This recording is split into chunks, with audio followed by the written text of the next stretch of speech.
comes out of the self, the world appears. Therefore, when the world appears, that is, to be real, the self does not appear. And when the self appears, the world does not appear. When one persistently inquires into the nature of the mind will end leaving the self. What is referred to as the self is the Atman. The mind always exists only in dependence on something gross. It cannot stay alone. It is the mind that is called the subtle body or the soul, that is, Jiva. Questioner: what is the path of inquiry for understanding the nature of the mind? Maharshi: that which rises as I in this body is the mind. If one inquires as to where in the body the thought I rises first, one would discover that it rises in the heart. That is the place of the mind's origin. Even if one thinks constantly, I, one will be led to that place. Of all the thoughts that arise in the mind, the I thought is the first. It is only after the rise of this that the other thoughts arise. It is after the appearance of the first personal pronoun that the second and third personal pronouns appear. Without the first personal pronoun, there will not be the second and third. Questioner: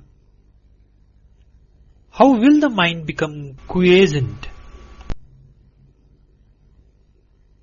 Maharshi: by the inquiry, who am I? The thought, who am I, will destroy all other thoughts.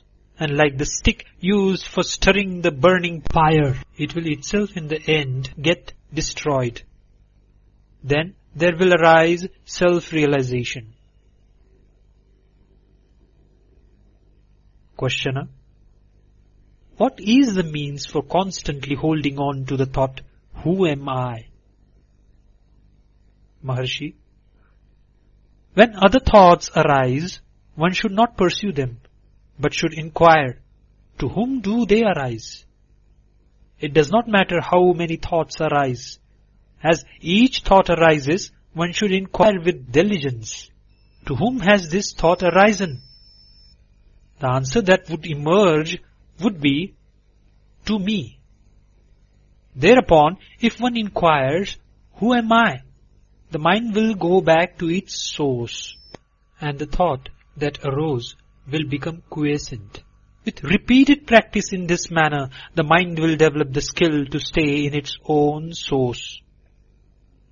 When the mind that is subtle goes out through the brain and the sense organs, the gross names and forms appear.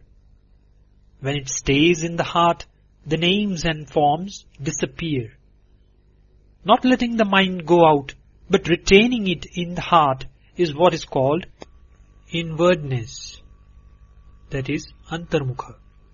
Letting the mind go out of the heart is known as externalization. That is bahirmukha. Thus, when the mind stays in the heart, the I, which is the source of all thoughts, will go, and the self, which ever exists, will shine. Whatever one does, one should do without the egoity, I. If one acts in that way, all will appear as of the nature of Shiva.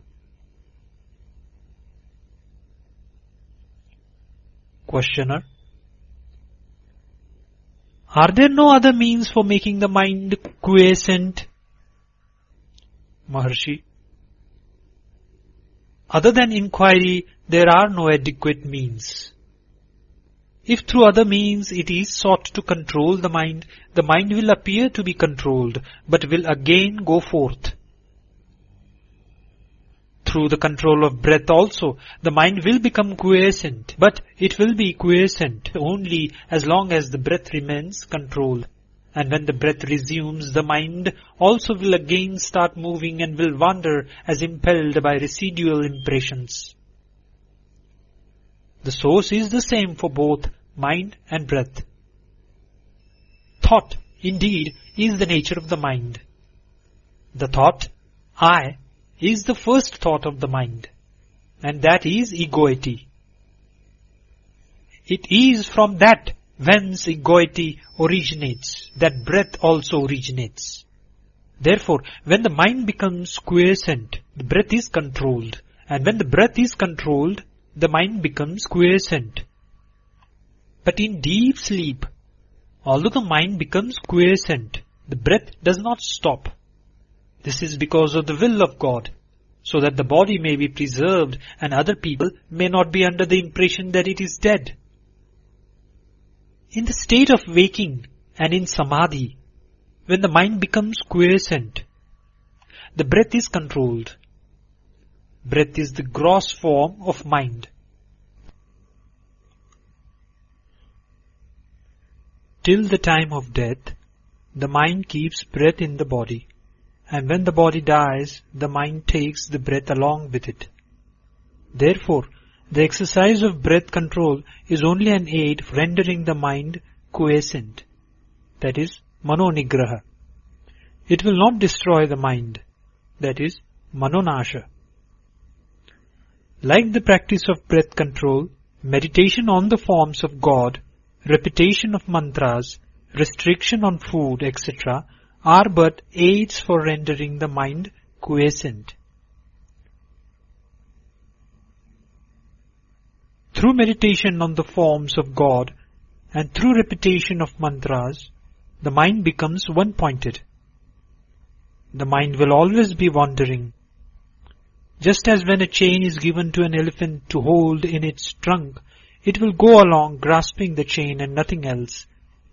So also when the mind is occupied with the name or form, it will grasp that alone.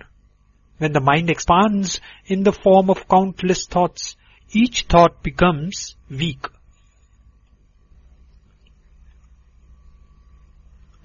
But as thoughts get resolved, the mind becomes one-pointed and strong. For such a mind, self-enquiry will become easy. Of all the restrictive rules, that relating to the taking of sattvic food in moderate quantities is the best.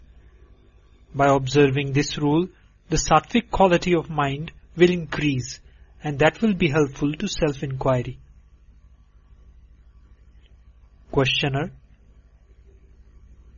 the residual impressions, that is thoughts, of objects appearing wending like the waves of an ocean, when will all of them get destroyed? Maharshi: as the meditation on the self rises higher and higher, the thoughts will get destroyed. Questioner: is it possible for the residual impressions of objects that come from beginningless time, as it were, to be resolved, and for one to remain as the pure self?